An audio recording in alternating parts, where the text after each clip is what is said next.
L'auriculothérapie est une méthode thérapeutique qui prend l'oreille comme support d'une action à la fois sur les douleurs et sur pratiquement l'ensemble des troubles fonctionnels des organes et des viscères. L'auriculothérapie sert actuellement, maintenant, depuis des travaux récents effectués en Occident, dans les phénomènes de vieillissement et est de plus en plus utilisée en esthétique où elle prend une valeur tout à fait privilégiée par rapport à d'autres méthodes de stimulation cutanée comme par exemple l'acupuncture. L'auriculothérapie a une vieille histoire puisqu'on trouve en lisant les documents qui sont à notre disposition déjà son utilisation à l'époque d'Hippocrate qui nous raconte que certains points d'oreille avaient un intérêt tout à fait particulier dans les problèmes d'impuissance et on le trouve dans des textes qui sont disponibles. On s'aperçoit également que l'auriculothérapie, de façon empirique, a été utilisée presque de tout temps par, on pourrait dire, des rebouteux qui s'en servaient presque essentiellement, si on consulte bien la littérature, dans les traitements des douleurs et les traitements de la névralgie sciatique, qui est vraiment à l'origine de l'explosion de son intérêt et de l'explosion de son étude. Je peux citer quelques noms d'auteurs anciens. Valsalva, par exemple, en 1710-1713, qui a consacré tout un livre à l'intérêt de l'auriculothérapie dans différentes pathologies avec le langage de l'époque. On a un journal de médecine praticienne qui faisait partie des lectures de tous les médecins de l'époque de 1850, où de très nombreux chapitres et de très nombreuses observations sont également consacrés à l'auriculothérapie. L'auriculothérapie moderne, par contre, si on essaie de lui donner une date, est apparue en Chine et en France après la guerre, au moment de l'efflorescence de la médecine traditionnelle chinoise et de l'acupuncture. Un phénomène empirique d'abord, s'est produit qui est parti d'observations en France d'un médecin d'origine lyonnaise qui constatait parmi ces malades la guérison d'un certain nombre de névralgies sciatiques. Je reviens à cette affection parce qu'elle est vraiment une des plus intéressantes à connaître pour l'auriculothérapeute à action fonctionnelle et qui avait la surprise de constater que tous ceux qui allaient voir certains rebouteux de sa région, quand ils avaient une sciatique, étaient guéris et revenaient avec une cautérisation d'un point très très précis de l'oreille.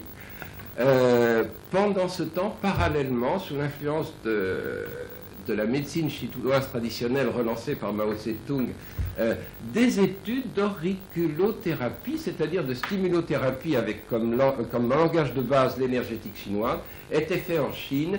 Et un certain nombre de phénomènes parallèles faisaient que, un jour, ont eu à leur disposition tous les médecins curieux de cette matière une documentation tout à fait intéressante qui leur a permis à leur tour d'essayer cette tactique.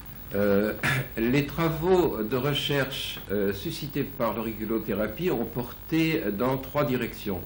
La première, essayer de prouver qu'un certain nombre de phénomènes se passaient au niveau de l'oreille quand ailleurs, quelque part dans l'organisme, une affection ou une perturbation survenait. Une expérience très connue maintenant consiste à, par exemple, pincer très fort avec une pince tout à fait ordinaire le doigt d'un sujet consentant et à chercher ensuite avec un stylet en pression très légère et modérée sur l'oreille sans avoir de notion de cartographie au départ, s'il n'existe pas une petite partie de l'oreille qui réagit différemment. Et l'expérience a montré, et c'est actuellement une certitude, que quand il y a douleur, puisque c'est cet exemple-là que je prends, quand il y a une douleur quelque part provoquée aiguë, très vite, c'est-à-dire dans un délai qui est inférieur à 5 minutes, apparaît dans l'oreille un point douloureux précis qu'une palpation précise avec un stylet que je montrerai tout à l'heure permet de révéler. C'est une première chose. Une deuxième expérience, qui elle est américaine et, et qui a disposé de moyens techniques importants, a consisté à à enduire l'oreille de cristaux liquides, ces cristaux liquides étant sensibles à la température et à toute variation de température, c'est-à-dire que si, par exemple, au départ, l'oreille est enduite d'un produit qui donne une couleur noire généralisée à l'oreille, prouvant par exemple que l'oreille a une température de 33 degrés. Si on stimule un point du corps avec une pince ou d'une autre façon, de façon à créer un phénomène douloureux, c'est-à-dire à mettre en route un certain nombre d'influx nociceptifs, on s'aperçoit, dans ce temps de 3 à 5 minutes dont je vous ai parlé, on s'aperçoit qu'il y a un changement de couleur partielle au niveau de l'oreille, et ce changement de couleur partielle persiste tant que persiste la stimulation.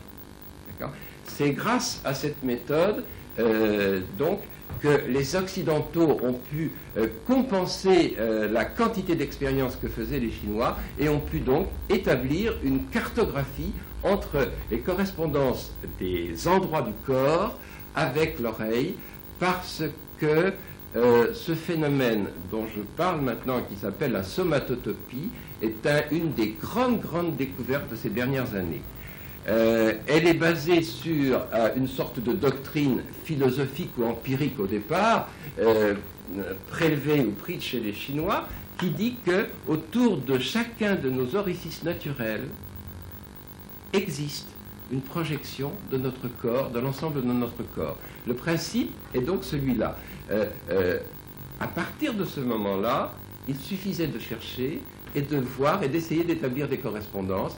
C'est ce qui actuellement est réalisé et c'est ce qui permet de présenter donc à nos médecins, à nos enseignants, à tous ceux qui s'intéressent à l'auriculothérapie, à tous ceux qui seront amenés à s'en servir, à faire des actes de cette nature, à présenter une carte dont la précision est devenue de plus en plus rigoureuse, d'autant plus que les moyens de recherche, les moyens d'approche de cette oreille sont extrêmement fins, puisqu'ils sont faits avec des stylets précis, prévus pour ça, ou qu'ils peuvent être faits également avec un détecteur électrique qui montrera au niveau des points auriculaires qu'il y a une différence de résistance au passage d'un courant par rapport aux régions avoisinantes.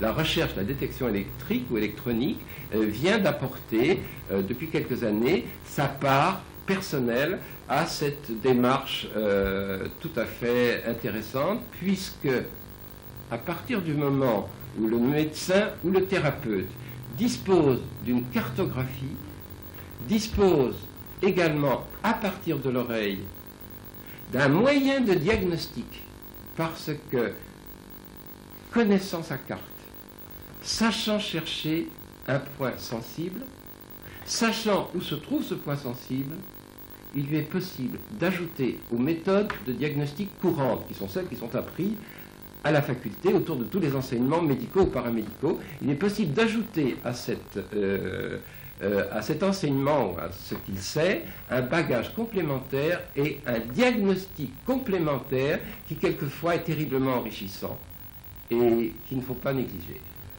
L'auriculothérapie va donc être une méthode de traitement d'utilisation aisée, ambulatoire, non iatrogène, et qui permet donc, dans les circonstances les plus courantes et les plus faciles, à partir du moment où ont été assimilées les notions dont nous allons parler dans quelques instants, de soulager l'autre et de lui permettre d'affronter son trouble avec une diminution souvent considérable des perturbations ou de ce que nous appelons les signes fonctionnels. Si on voulait être rigoriste et si on voulait comprendre d'une façon plus scientifique et plus approfondie ce qui se passe au moment où on se sert de l'oreille comme point de départ d'un traitement, eh bien, on s'intéresserait beaucoup à l'innervation de l'oreille, qui présente une caractéristique tout à fait particulière parce qu'elle est triple, qu'elle est bien codifiée et que tous les livres de physiologie et tous les livres d'anatomie ont créé un consensus autour de ces notions dont je vais parler maintenant. 3 innervations prennent en charge l'oreille et nous permettront tout à l'heure, lorsque nous allons vous montrer la cartographie, de mieux comprendre la projection des différentes parties de notre corps. La plus intéressante, le nerf le plus intéressant, celui qui est le plus porteur de messages et qui intervient le plus dans notre économie générale, c'est le nerf pneumogastrique. Le nerf pneumogastrique est responsable d'une partie très particulière de l'oreille, de ce que on appelle la conque, et c'est grâce à ce nerf pneumogastrique, je vous le rappelle, que sont innervés tous les organes de la digestion, les reins, le foie, le pancréas, l'intestin, l'estomac, etc. Et c'est donc il existe donc une sorte de relation tout à fait particulière entre le fait que le nerf est à la fois un agent sensitif de certains organes, sensitif et moteur de certains organes, et un agent de projection et d'innervation d'une partie de l'oreille. Première chose. Deuxième chose, le nerf trijumeau. Le nerf trijumeau, dans une de ses branches, qui donne par division successive l'auriculo-temporale, est responsable également de l'innervation sensitive d'une partie de l'oreille que l'on appelle l'hélix et l'antélix. Là encore, cette notion n'est pas indifférente puisqu'elle nous amène vers la connaissance des organes dérivés de l'ectoderme dont nous parlerons tout à l'heure. Troisièmement, le plexus cervical superficiel couvre enfin le reste de cette oreille. Nous avons donc, grâce à ces notions, la notion d'abord intuitive, et puis ensuite vérifier expérimentalement, que tout ce qui est innervé dans le corps par ces 3 nerfs peut donc à la fois répondre à une stimulation interne ou à une stimulation au niveau de l'oreille. Je crois que mes collègues scientifiques sont très à l'aise quand cette explication leur a été donnée, parce que même s'ils n'acceptent pas le principe d'une circulation énergétique dont tous ceux qui s'occupent de tradition chinoise sont convaincus, même s'ils n'acceptent pas cette notion de circulation énergétique, savoir et comprendre que l'oreille est un point de réflexothérapie privilégié est donc un élément tout à fait important de leur envie d'essayer cette méthode actuellement pratiquée peut-être par 1/5 des médecins français installés, compte tenu du nombre d'élèves que nous avons dans nos différents séminaires, et compte tenu également des publications qui ont lieu dans un certain nombre de revues spécialisées. Cette planche d'auriculothérapie illustre très bien ce que nous venons de dire sur l'anatomie sommaire de l'oreille et son innervation par ces 3 sources nerveuses précises. Si la description de l'oreille comporte la connaissance des éléments suivants. L'oreille, c'est une demi-hélice que je vous dessine avec mon bâton. C'est une demi-hélice entourant une cavité. Cette demi-hélice, d'ailleurs, s'appelle hélix et comporte dans sa description, premièrement, la racine de l'hélix, le corps de l'hélix et la queue de l'hélix. En avant de cette hélix, que je vous redessine encore, vous avez une portion vallonnée, plus ou moins plate, et qui s'appelle l'antélix. L'antélix, c'est ce que je vous dessine avec mon stylet. Et cette antélix, d'une façon peut-être plus précise, peut être considérée comme un Y avec la branche montante, une des branches de l'Y qui est horizontale, et l'autre branche qui est un petit peu oblique. Vous voyez donc un Y, antélix. Bien, eh bien, cet antélix borde une cavité qui s'appelle la conque, qui est divisée en deux parties, l'hémiconque supérieure, l'hémiconque inférieure, par la racine de l'hélix qui naît au fond de cette conque et que l'on voit sortir progressivement. D'accord? Bien, là, voilà donc l'oreille, tout bêtement décrite. Il me reste à vous dire quelques mots, premièrement, de cette sorte de languette triangulaire qui saille en avant, le dessin ne le montre pas très bien, mais tout à l'heure nous le verrons plus précisément, qui saille en avant, qui est triangulaire et qui protège et recouvre l'entrée de l'orifice auditif externe. C'est ce qu'on appelle le tragus. D'accord?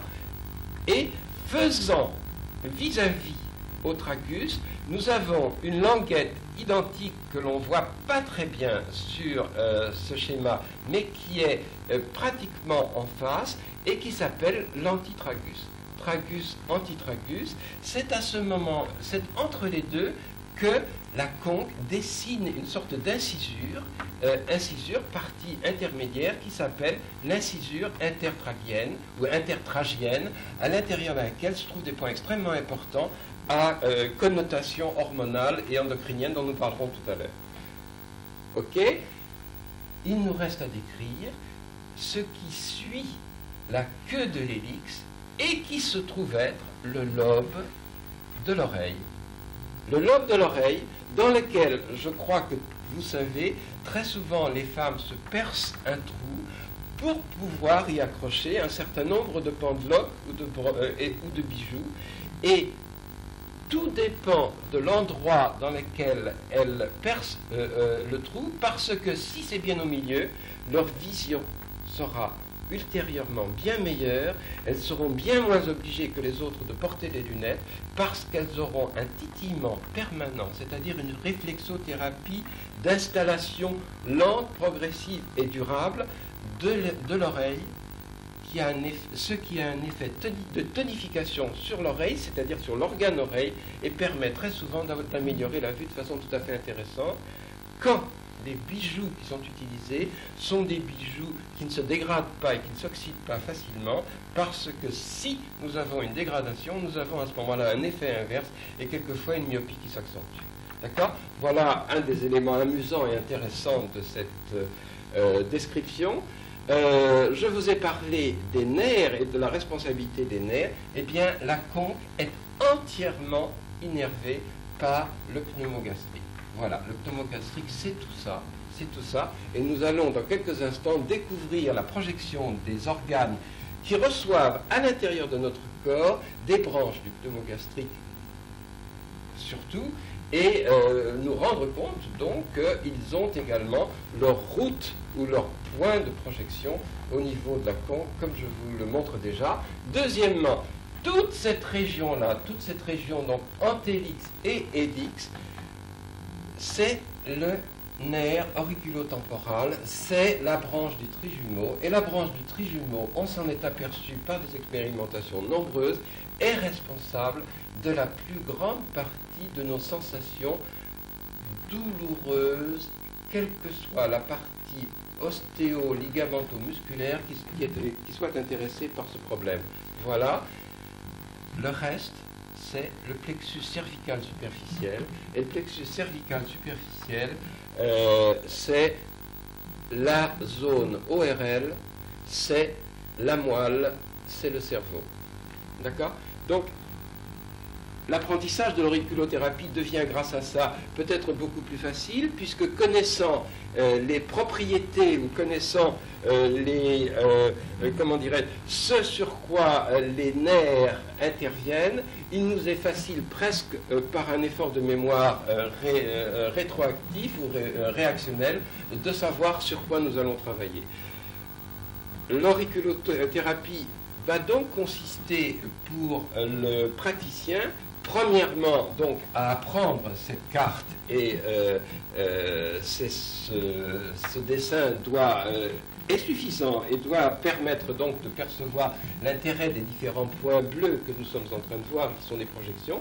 Donc, premièrement, apprendre cette carte, et deuxièmement, si on se sert de l'auriculothérapie comme d'une méthode de diagnostic, demander ou décider pour le thérapeute de chercher avec un stylet fin, en appuyant sur les points connus et dont le repérage vraiment n'est pas très très compliqué, si ce point est sensible, et s'il est sensible, il traduit un trouble fonctionnel au niveau d'organes intéressés, sans bien sûr donner la notion de la gravité de l'affaire. Il ne faut pas demander à l'auriculothérapie plus qu'elle ne peut donner. Premièrement, donc, valeur diagnostique, nous l'avons dit, valeur thérapeutique, bien sûr, puisque s'il s'agit de troubles de mauvais fonctionnement, une stimulation dans un sens relaxant ou dans un sens de tonification de ces points entraîne, dans un délai vraiment très court, une amélioration de fonctionnement qui peut être, dans certains cas, parfaitement mesurable. Court, pourquoi? Et c'est ce qui oppose et rend l'auriculothérapie tellement intéressante par rapport à l'acupuncture, c'est que je stimule ce point-là.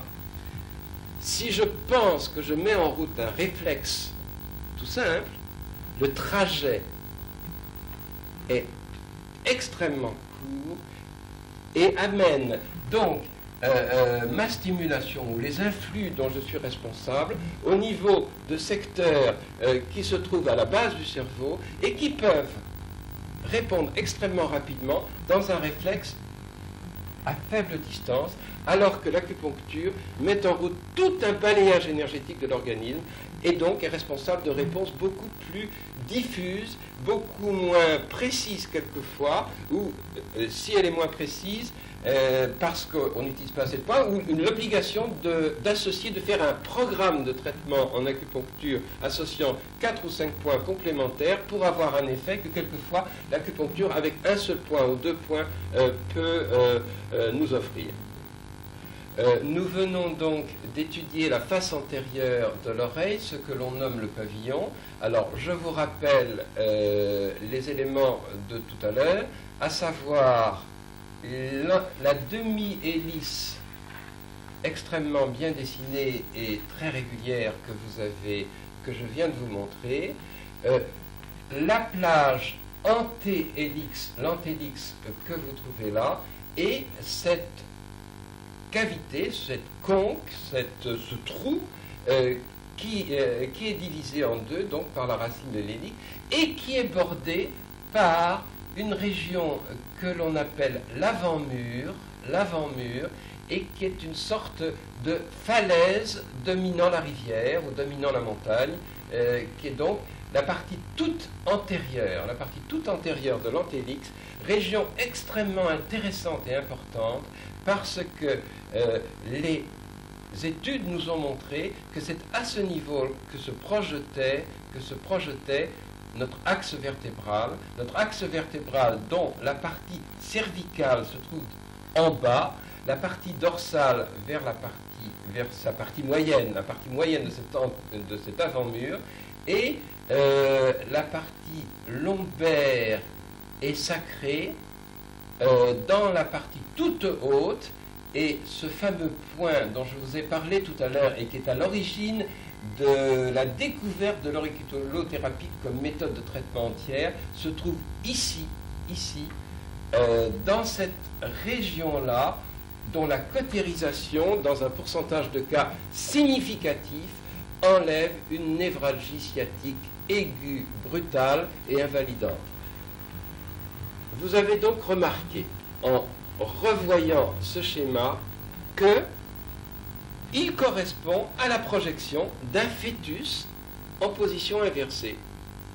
Si vous suivez bien mon stylet, vous verrez avec moi que cette région-là correspond à la face et au crâne, que cette région-là correspond ici à l'axe vertébral, comme nous l'avons vu, mais de la région cervicale jusqu'à la région sacro-coccygienne, que cette partie-là est l'abdomen, ce qui s'y trouve, avec la racine de l'hélix jouant le rôle du duodénum, jouant le rôle du diaphragme, c'est-à-dire séparant deux secteurs comme en réalité, et la partie postérieure, c'est-à-dire cet Y de l'antélix, représentant nos membres supérieurs et nos membres inférieurs sur le fœtus allongé,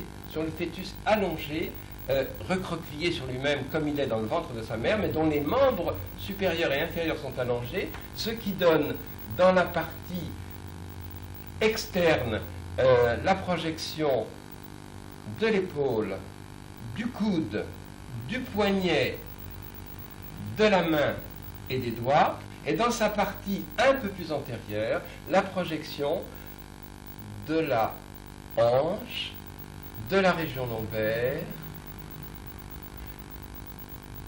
du genou, du fémur, de la cheville et des orteils. La face antérieure étant étudiée, il faut nous dire très peu de choses sur la face postérieure qui, elle, montre beaucoup moins de points de réflexothérapie. Et on ne décrit en fait que 3 points importants, là il vous en est montré plus, mais 3 points importants qui divisent la face postérieure de l'oreille en 3 parties, 3 tiers. Le tiers inférieur, c'est la partie inférieure du dos. Le tiers moyen, c'est la partie moyenne de l'axe vertébral, donc de notre axe vertébral, et le point supérieur est la partie F. Attendez, non, alors ça, je suis obligé, non.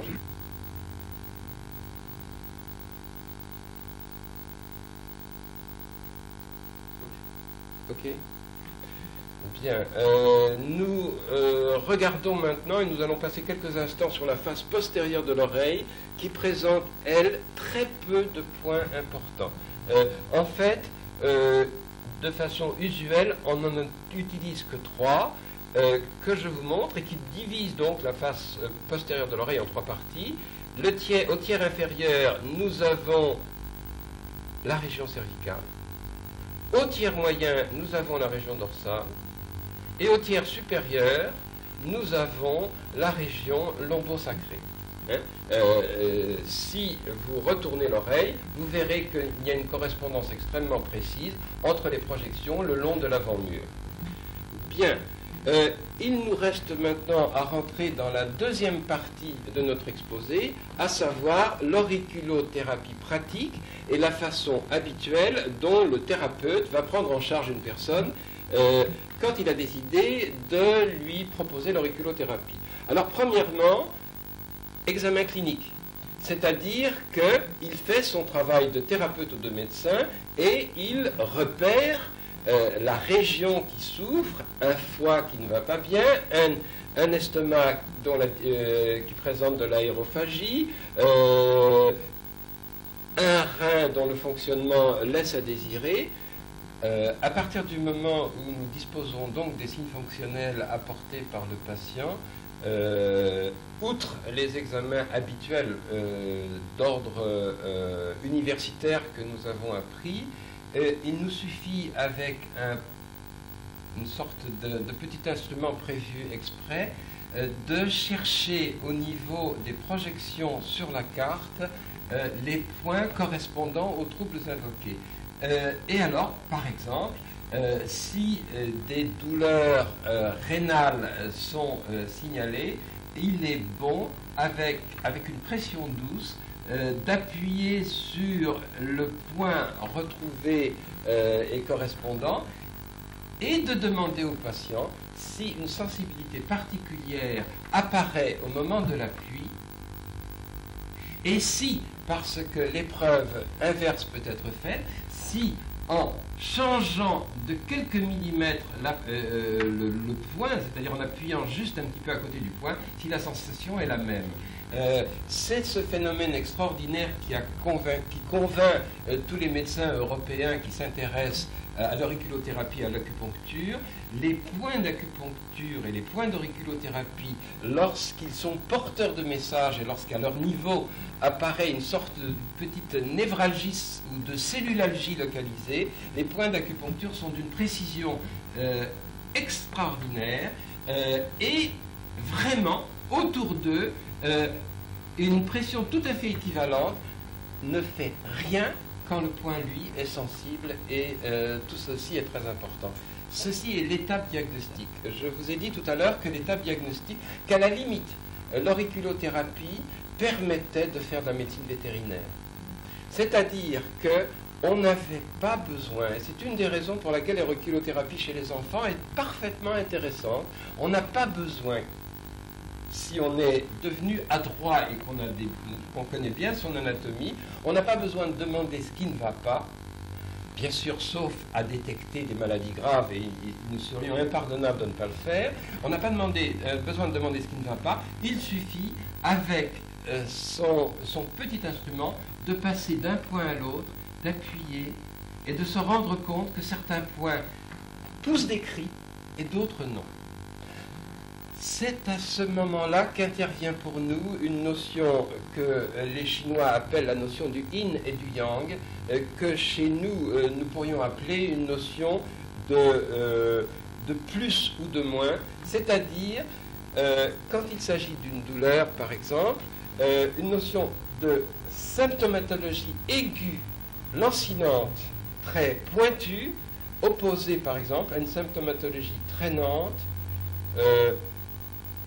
à bas bruit, un peu passive, qui justifie de la part de l'auriculothérapeute une thérapeutique différente parce qu'on ne traite pas en auriculothérapie et ni en médecine chinoise de la même façon.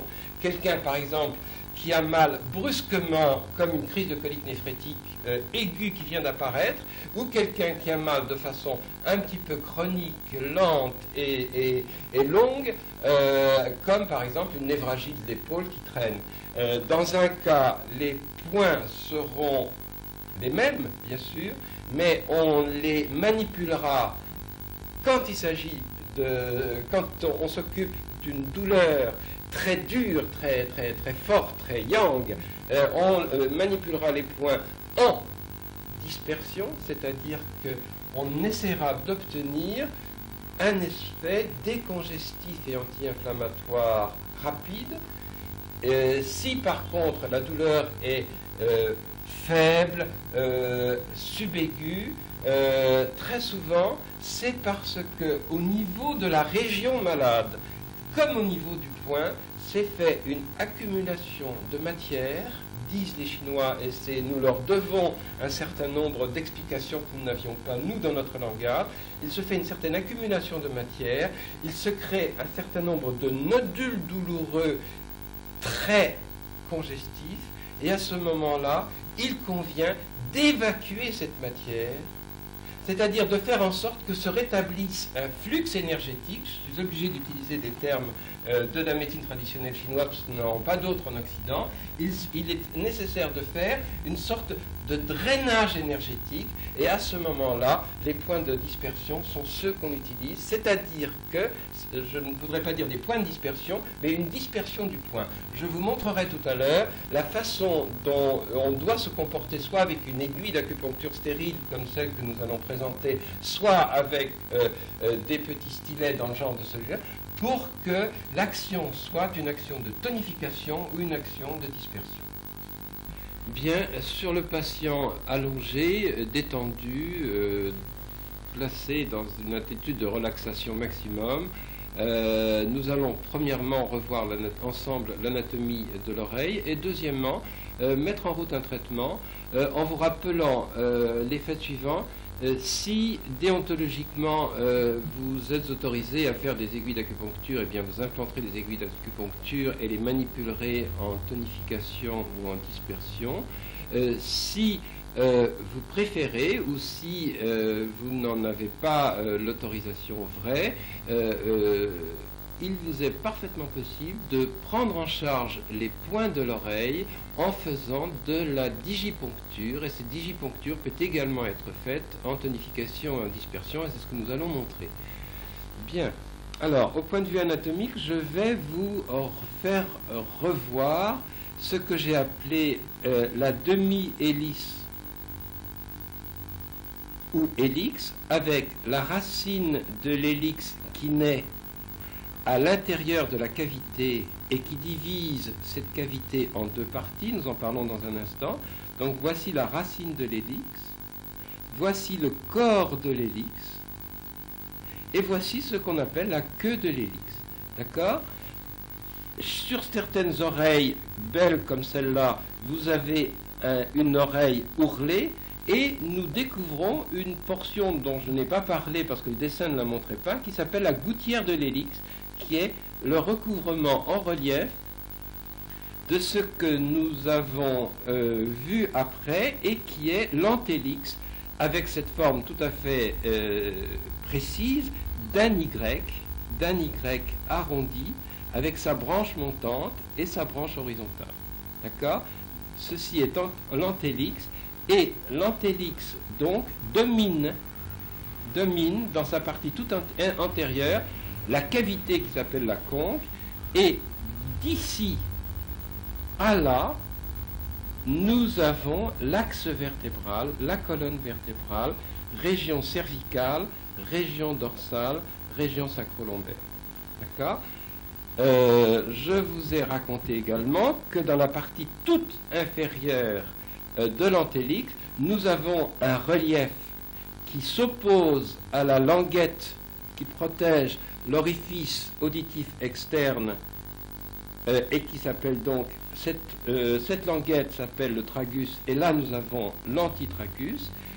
L'incisure intertraguienne, c'est cette partie-là de la conque, de l'hémiconque inférieure, et c'est à l'intérieur de cette partie-là que se trouve la projection des ovaires chez cette dame, de l'hypophyse, de l'hypothalamus, c'est-à-dire de tout ce qui a valeur endocrinienne, sans lui donner toutefois là, une précision mathématique trop importante.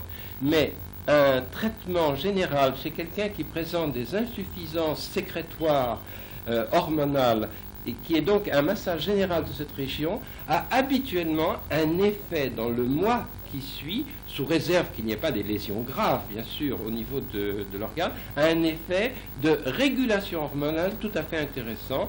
Je ne vous dirai pas que je guéris des stérilités en titillant cette région-là à ma façon, mais bien des fois, puisque des dosages sont permis, des ovulations se sont produites sans qu'il soit besoin de mettre en route des traitements médicamenteux trop lourds chez des personnes dont les insuffisances hormonales étaient relativement modérées, bien sûr, et bien prises en charge.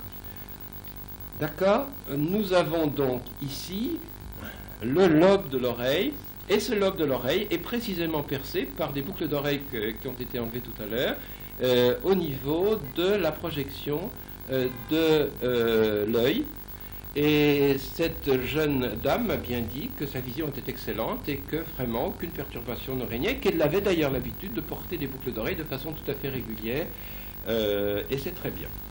Alors, l'attention est attirée chez cette jeune dame par une notion de bronchite et de rhinopharyngite fréquente, et nous avons un point clé dont il faut savoir s'il est sensible ou pas, qui se trouve juste au milieu de l'hémiconque inférieur, ici. Alors, je vais donc appuyer et demander à cette jeune personne si aujourd'hui, maintenant, je lui fais un petit peu mal ou si ça va.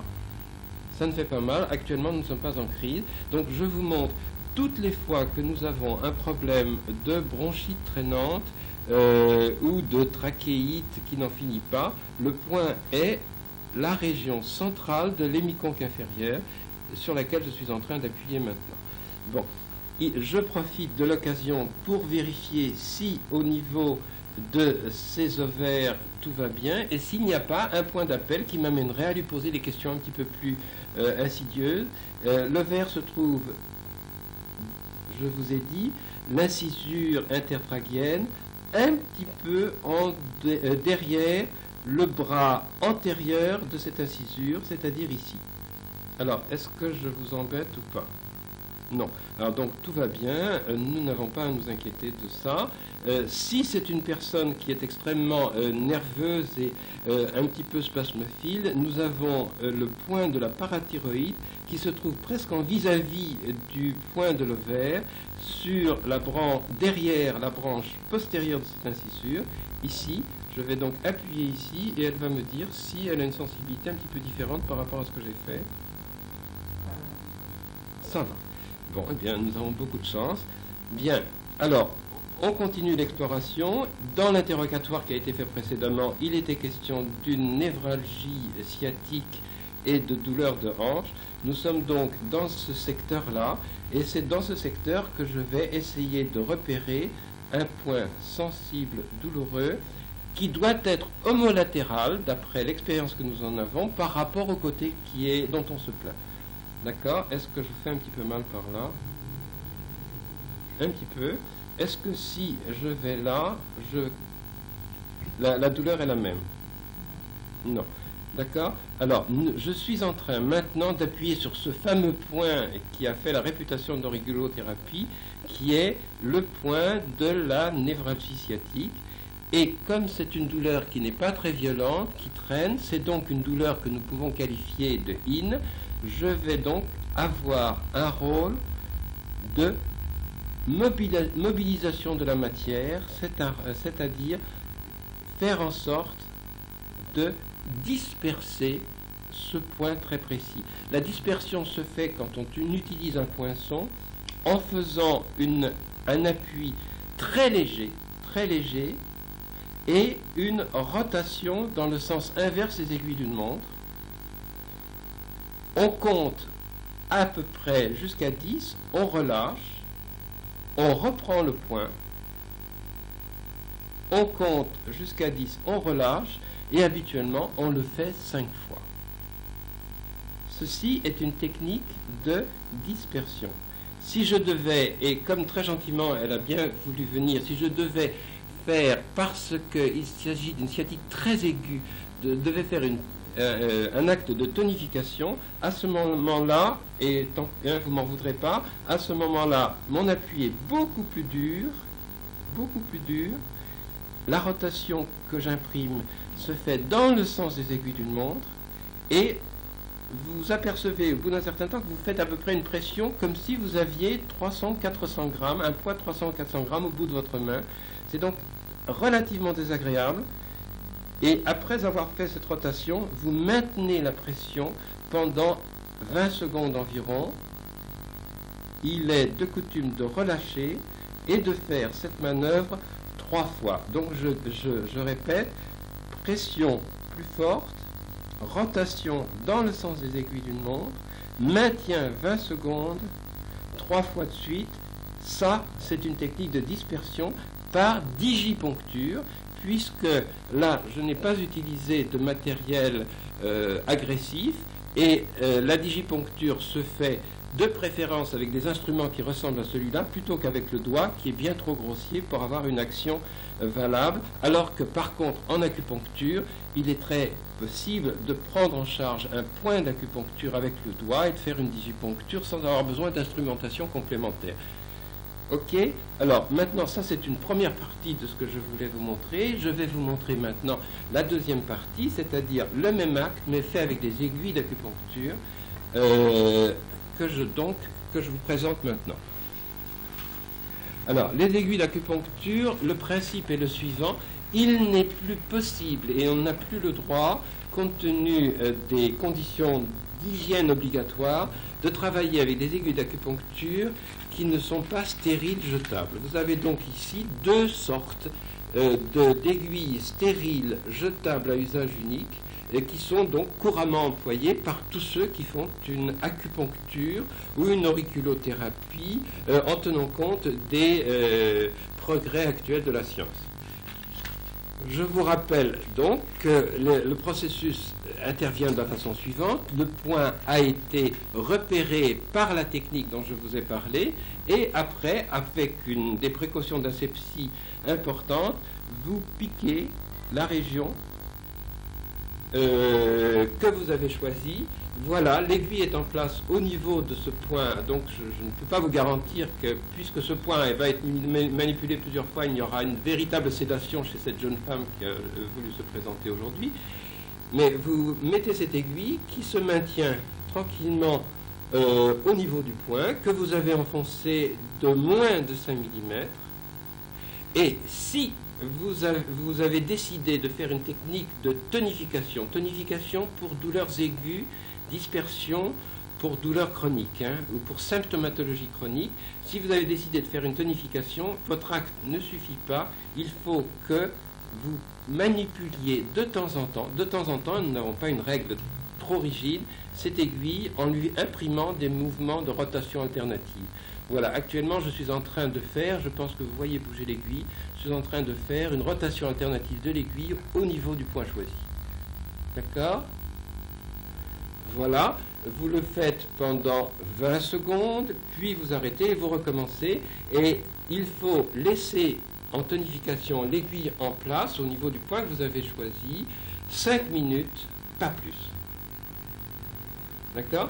Alors, toujours, et si c'est une technique de dispersion que vous avez souhaité faire à votre patient, l'aiguille est posée. Et à ce moment-là, ce qui est très important, c'est qu'on n'y touche pas. La dispersion, nous apprennent les Chinois, c'est l'issue d'une énergie inutile, directement, comme par l'aiguille, comme si l'aiguille était une sorte d'antenne, et cette énergie est rendue à l'environnement. Et cette action-là suffit, nous avons une dispersion et une sédation progressive. Il faut savoir que dans les affections aiguës récentes, une séance quelquefois peut suffire. Dans les affections aiguës moins récentes, il faut de 2 à 4 séances espacées de 48 heures. Dans les affections un tout petit peu chroniques ou qui sont des affections récidivantes, les séances d'auriculothérapie sont comme les séances d'acupuncture, espacées d'une semaine, et il en faut environ 5 à 6 en moyenne pour obtenir des résultats qui sont des résultats durables. Très souvent, je dis à mes élèves que l'auriculothérapie, comme l'acupuncture, c'est une sorte de vaccination et qu'on apprend, on introduit une mémoire nouvelle au niveau de la région réflexogène sur laquelle on a travaillé. Donc on peut très bien ne pas tenir compte de l'énergétique si on a un esprit trop occidental. On introduit donc dans une mémoire différente, et cette mémoire doit être de temps en temps ravivée par des séances de rappel. D'accord ? Ok ? Et la séance, donc, en moyenne, d'auriculothérapie, dure un quart d'heure, temps de l'examen, bien sûr, non compris, ok, sans qu'aucune particularité technique ne soit nécessaire, en dehors d'une bonne désinfection, des aiguilles stériles et un milieu très relaxant pour ne pas stresser par cette thérapeutique nouvelle les gens qui viennent nous voir. Comme nous l'avons vu au cours de cet exposé, les indications et les contre-indications de l'auriculothérapie sont bien connues, bien précises et méritent donc d'être développées. Indication, toutes les douleurs, quelle que soit leur nature et quelle que soit la nature de la lésion qui en est responsable, étant bien entendu que l'auriculothérapie soigne, soulage la douleur plus ou moins bien, très bien quand il y a très peu de lésions responsables, moins bien bien sûr quand il s'agit d'une affaire dure, mais on n'a pas le droit, avec les connaissances que nous avons, de refuser un acte d'auriculothérapie qui viendrait s'adjoindre aux autres thérapeutiques médicamenteuses possibles. Dans ces cas-là, je ne vous les énumère pas. Bien des fois, on s'est aperçu que l'auriculothérapie permettait de diminuer, non pas de façon spectaculaire, mais de façon certaine, la quantité de médicaments donnés par ailleurs. Ceci pour les douleurs. Deuxièmement, le vieillissement et l'esthétique.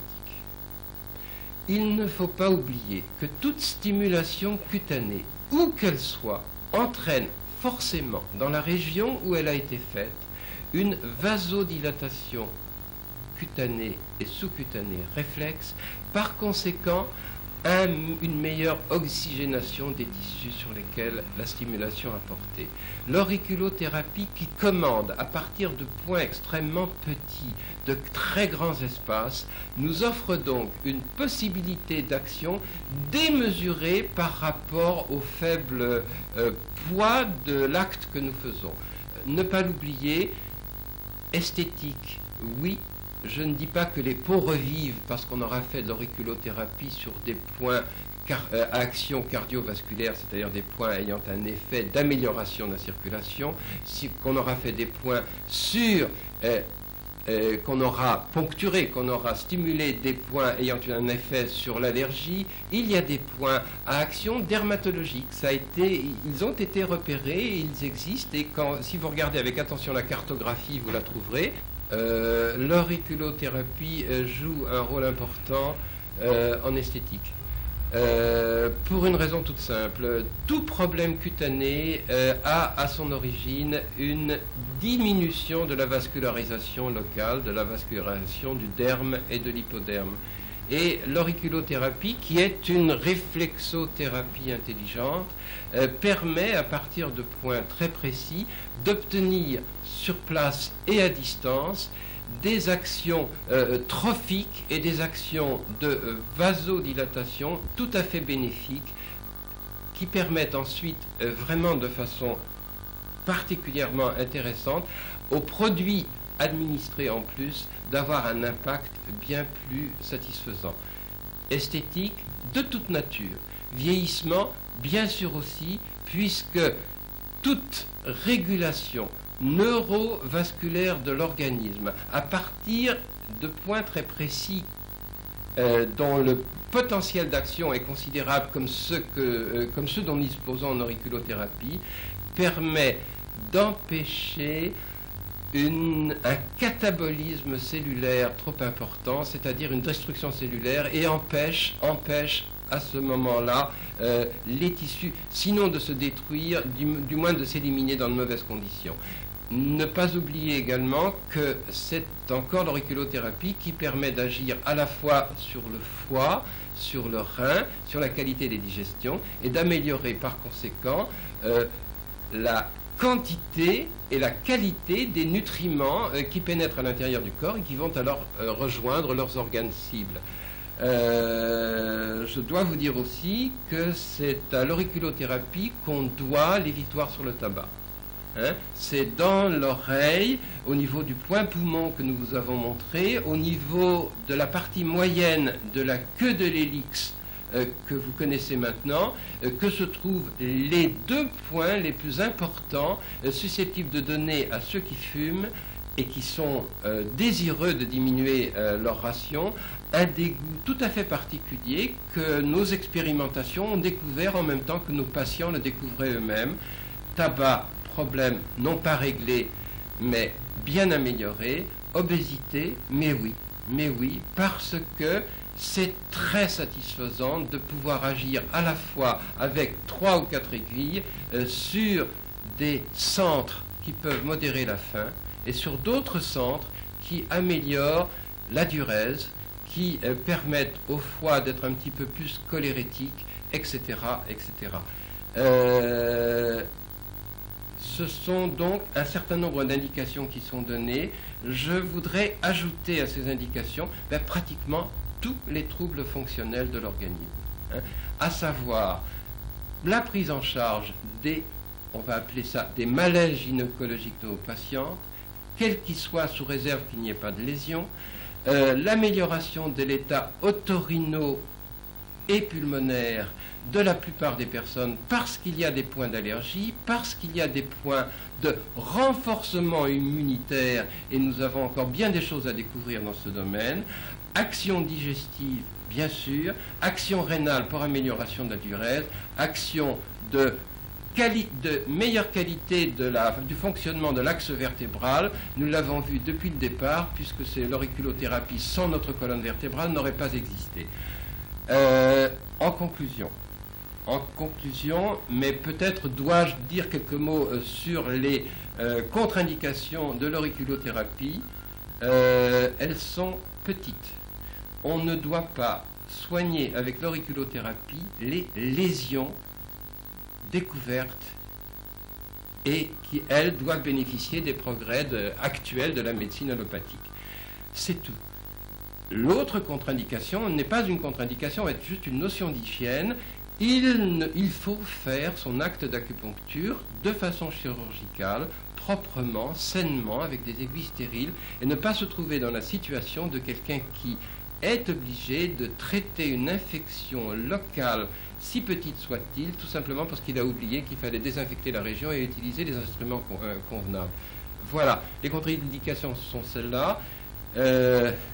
Si je devais donc conclure, je dirais que nous disposons avec l'auriculothérapie d'une méthode, j'allais dire, promotionnelle, conviviale et parfaitement utile parce qu'elle est d'accès facile et qu'elle est à la fois diagnostique. Vous avez vu qu'on peut repérer des régions qui ne vont pas bien et agir en conséquence. Thérapeutique, nous agissons à partir de l'oreille à distance, seul ou en association avec d'autres thérapeutiques qui à ce moment-là peuvent être données à moindre dose, et préventive bien sûr, parce qu'il suffit de connaître le tempérament de nos patients, de savoir ce qui peut ne pas aller plus tard, ou de savoir c'est un problème d'interrogatoire et de relations humaines, pour agir suffisamment à temps pour qu'un certain nombre d'incidents n'éclatent pas aux époques où habituellement ils sont attendus.